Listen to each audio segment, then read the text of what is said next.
राजा और साधु। राजा विजयभान एक बड़े साम्राज्य का राजा था। राजा को बड़ी मन्नतों के बाद अपनी रानी से एक पुत्र की प्राप्ति हुई थी।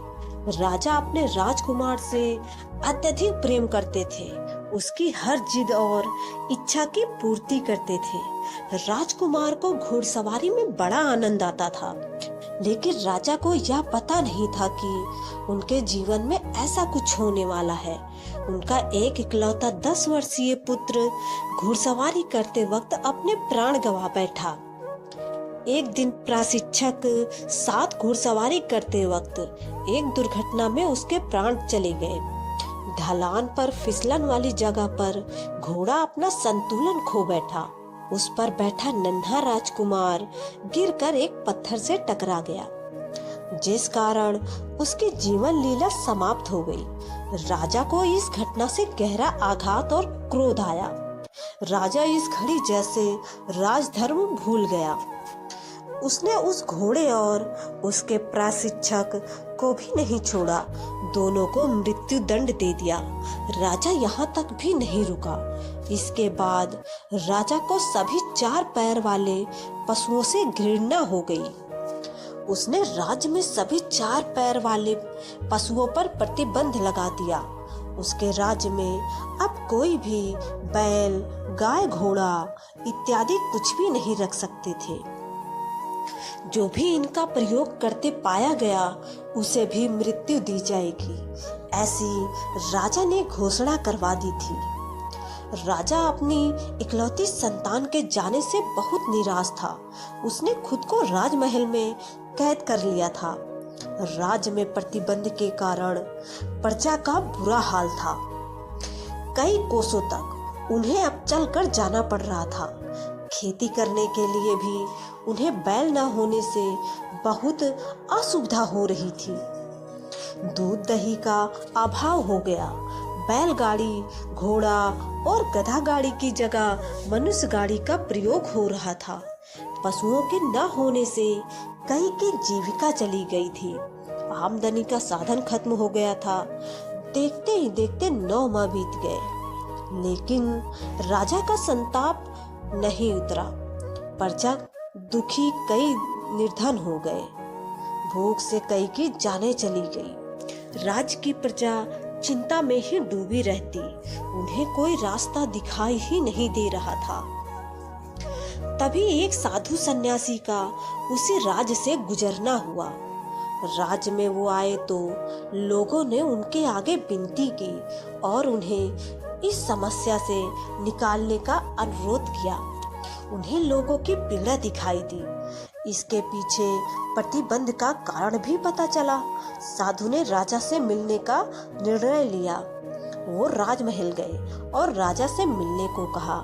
राजा किसी से भेंट नहीं कर रहे थे, इसलिए राजा ने यह संदेश भिजवा दिया कि आप आ जाएं। राजा अभी दुखी है। उस साधु ने कहा कि मैं उनके पुत्र के विषय में ही उनसे कुछ चर्चा करने आया हूँ। राजा यह सुनकर उनके सामने उपस्थित हुआ। राजा ने उन्हें प्रणाम कर कहा कि आप क्या बात करना चाहते हैं। उन्होंने कहा कि हे राजन, आपने गलत ही पशुओं पर प्रतिबंध लगा दिया। आपके पुत्र की मृत्यु का कुछ और कारण है।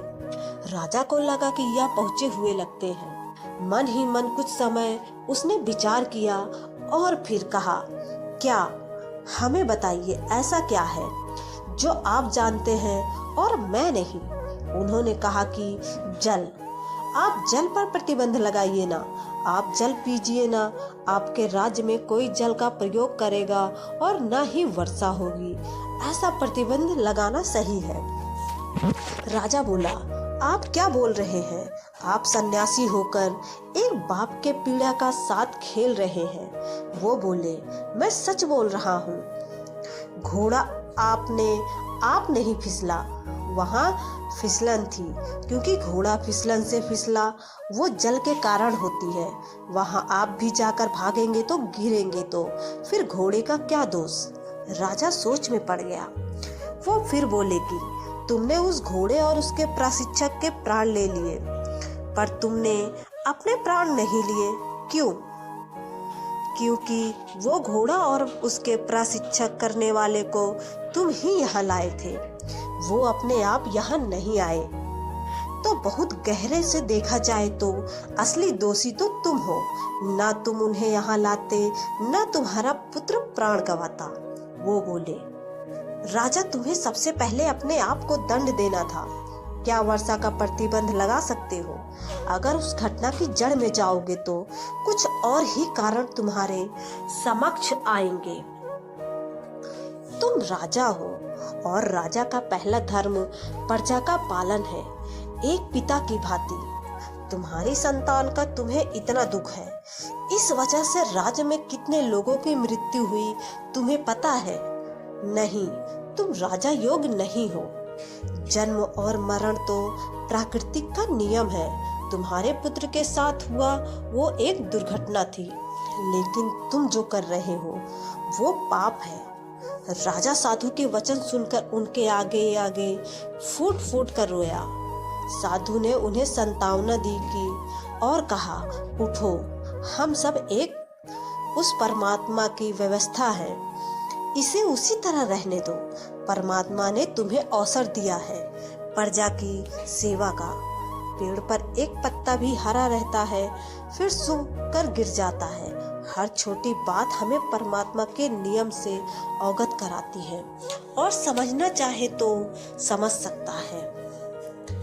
बहुत हुआ राजन, अब विलंब मत करो। अपनी प्रजा का पालन करो, अपना धर्म निभाओ। एक बाप अपने पुत्र को ना बचा सका, लेकिन एक राजा ना जाने कितने दूसरे पुत्रों को खुश रख सकता है। व्यक्ति को वो जहाँ परमात्मा का नाम लेकर प्रसन्न मन से अपना कर्म करते रहना ही उसका धर्म है।